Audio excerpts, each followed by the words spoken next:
What is up, guys? Wrestling Premiere is here. Now you notice something different, right? Well, I shaved, I guess. In all seriousness, what is up, guys? Wrestling Premiere is actually here. I decided, you know what? Let's just do this today. I was gonna save it to 100K, then maybe 50K, and I was like, you know what? Let's just do it. By the way, I apologize for this equipment. I'm gonna improve. I'm gonna buy better equipment in the near future, like a new camera. This is my phone camera. Some other stuff, and yeah. Now let me just say that I had to do this for a reason. You'll know once you watch the video, but yes, I had to do this, original content stuff. Original content. I just didn't know what to do. I just decided, let's just do it right now. Here I am. Wrestling Premiere is here. Now, today's video, before we get to it, I just want to say that the schedule, we're going to go every 2 days. I'm still going to do the same thing, but, I'm not going to go retrospective. I'm going to go retrospective in the next video. I don't even know what's going to be. Bret Hart underappreciated, why Kevin Nash is the smartest wrestler, something like that. But yeah, I'm going to stay consistent as I always am. And hopefully that content will be better from here on. By the way, we're just testing this out. If it doesn't work out, copyright and stuff like that, I'm going to have to go back to how it was, and I apologize for that if I do, but yeah, that's how it is. Anyways, let's get into the video. Not to say CM Punk made his mark in WWE, well, it would be an understatement. It's well known that the Chicago native, straight-edge wrestler. He changed WWE forever. And no, this ain't no exaggeration, just please go check out Money in the Bank 2011. He managed to fight against management's wishes and become the #2 guy in WWE.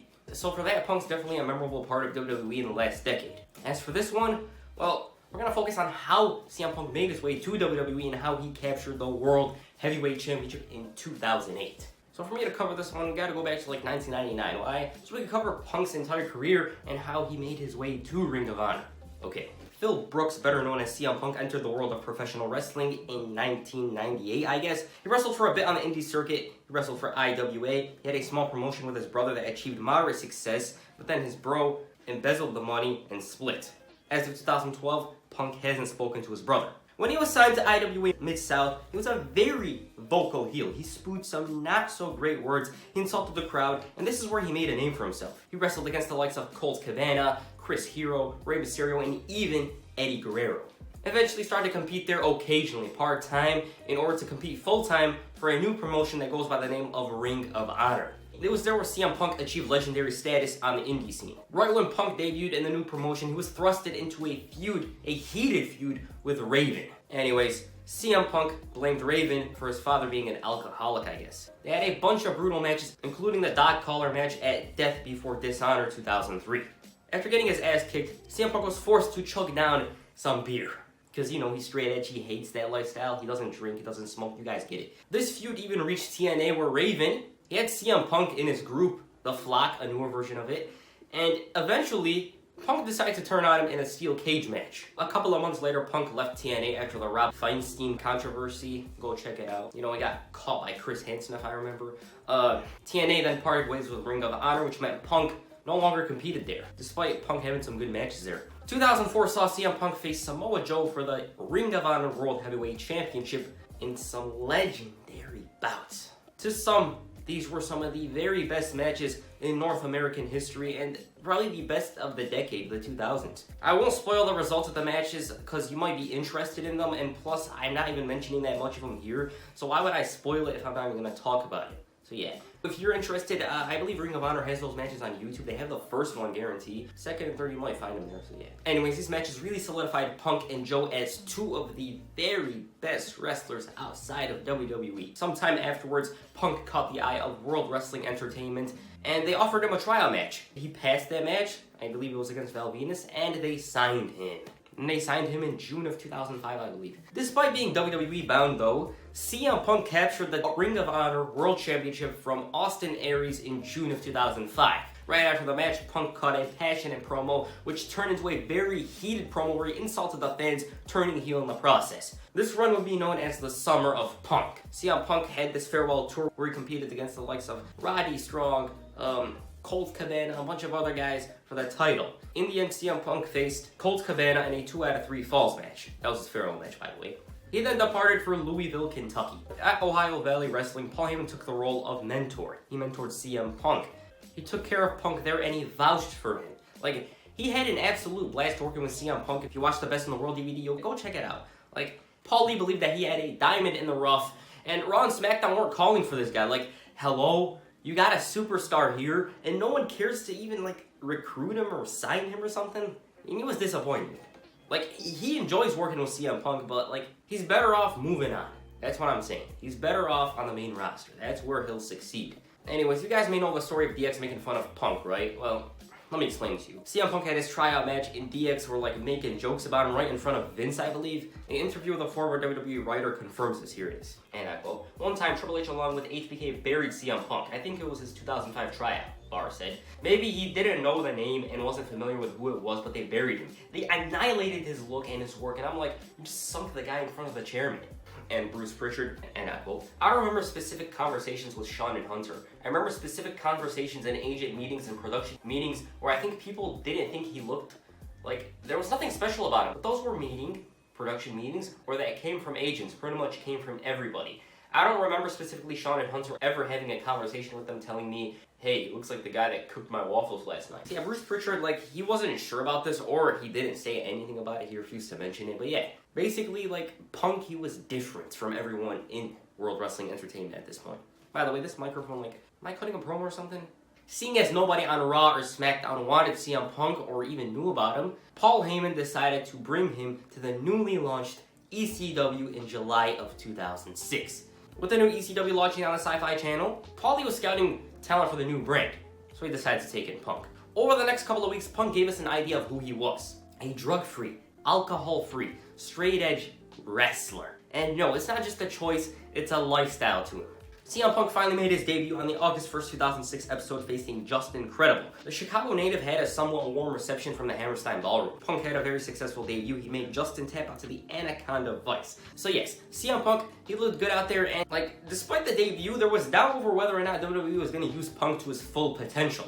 But as the months went on, those doubts started to fade away slowly. At one point, he was paired with DX and the Hardys at Survivor Series. CM Punk got the crowd to loudly cheer for him, and on the side note, that damn team is one of the most over in Survivor Series history. Slowly, Punk started to gain more fans and more momentum. He had this small feud with Mike Knox. Kelly had a thing for CM Punk, and so the jealous boyfriend wanted to do something about it.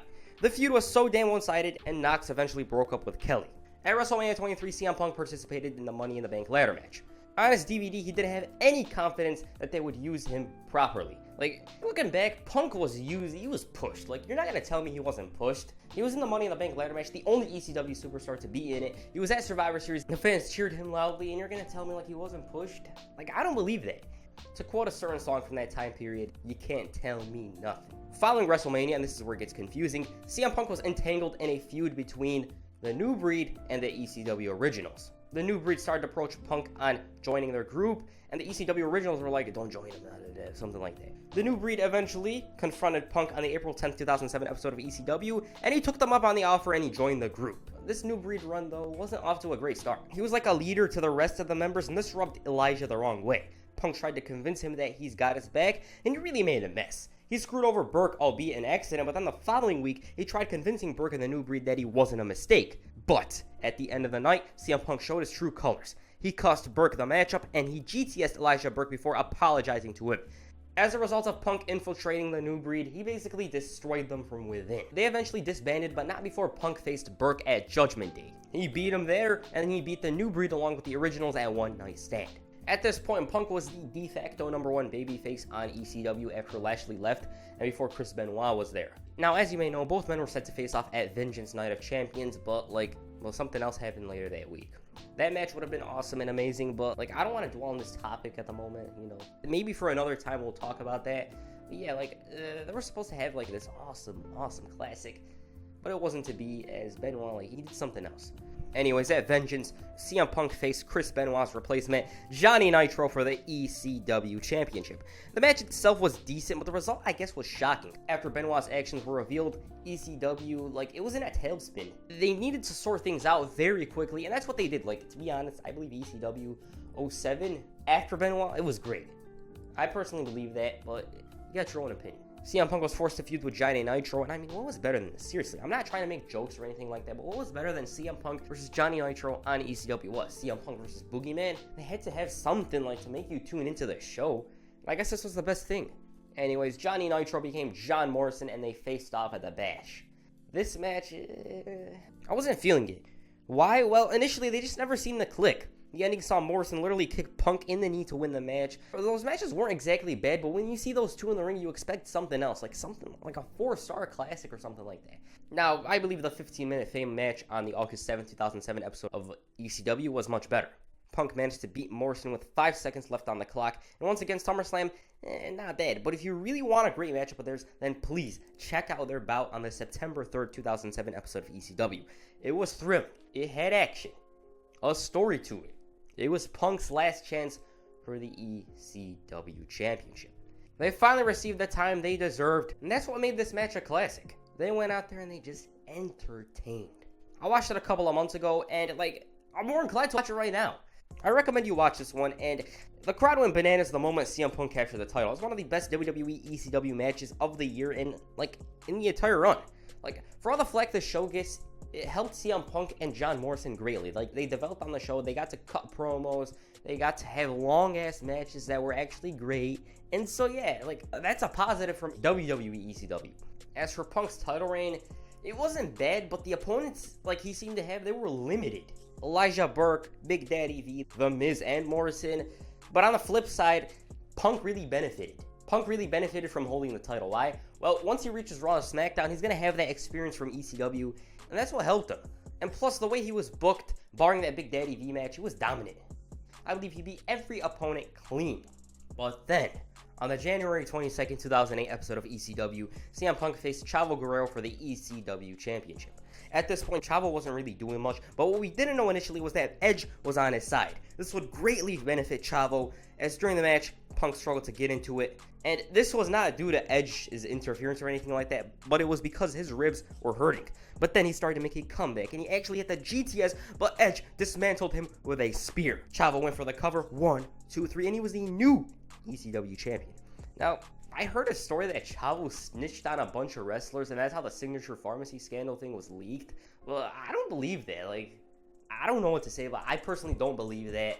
It was just a rumor I heard a while ago. Anyways, Chavo celebrated the victory the following week, only for Punk, who was disguised as a member of the mariachi band, turned around and blasted Chavo right in the head with a guitar. Before their title match at No Way Out, these two were set to face off in a Gulf of Mexico match. What the hell is that? What's a Gulf of Mexico match? Just explain to me. What is that? Let me give you the rules. Apparently, you have to throw your opponent into the Gulf of Mexico to win it. That's all. It's as simple as that. Anyways, they brawled all over the arena, and once they made it to the outside, things started to get a little crazy. They went back and forth before Punk GTS Chavo right into the Gulf of Mexico. That was an awesome moment, to be honest. You watch it, it's cool. You see Punk kneeing this guy into the water. Damn. As for their match at No Way Out, it was decent, but something was missing. Also, if you watch this with no context, you'd think Chavo was the babyface in a way. Following this match, CM Punk managed to qualify for the Money in the Bank ladder match at WrestleMania 24. Now, looking back, I don't remember my predictions for this one. I was 6 or 7 at that point. But I assume everyone thought Y2J was winning. I would probably think Jericho's winning. I don't personally remember that match, but I remember my predictions for the main event. But yeah, I think it was Jericho who everyone thought was going to win it, because he had some momentum at this point. The end result, though, it probably came as a shocker. Anyways, the match features some ridiculous spots by two of the craziest in Shelton Benjamin and John Morrison. Those two were falling off ladders, jumping on other competitors, and they really made this an awesome match. Jericho locked Morrison in the walls on top of the ladder. Freaking Matt Hardy returned. The aesthetics were there. The scenery was amazing. And in the end, it was CM Punk who shockingly won. And he says they didn't believe in him. From day one, I personally believe he was pushed. Looking back, I can't say he was underutilized during this run. Despite some not believing in him, I guess Vince saw something in him. So yeah. Following WrestleMania, CM Punk, he didn't really do much on ECW. He teased cashing in the briefcase. He teamed up with Kane. And he remained the face of ECW up until June. On the special episode of the WWE Draft, CM Punk was drafted to Raw. What this meant was that he was bringing that briefcase to Monday nights. He had accomplished everything he could have on Tuesday nights, so this change of scenery was much, much needed. As for his debut on the show, well, it was off to a big bang. On the June 30th, 2008 episode of Raw, Edge came out and he bragged about his title victory at Night of Champions the previous night. After he was done, Batista decided to return the favor from last night, and Big Dave, the reason why he came out, well, he was screwed over and he was going to do something about it. To say Edge suffered a beating, well, that would have been an understatement. Batista absolutely dismantled the Rated R Superstar, and yes, it wasn't an Attitude Era or Ruthless Aggression Era assault, but Batista, he got his punches in and all that stuff.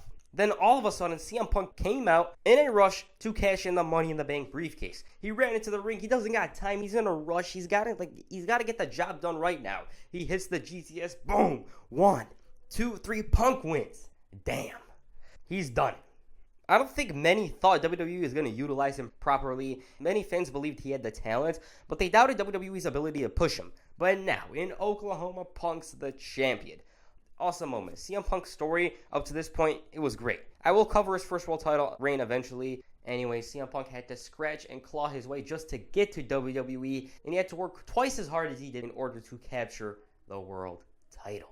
I personally believe the Survivor Series match was the turning point in his career. Like, from there on, boom, they strapped a rocket to him. You can't tell me otherwise. They realized there was a star on their hands, then they gave him Money in the Bank, and, like, what can I say?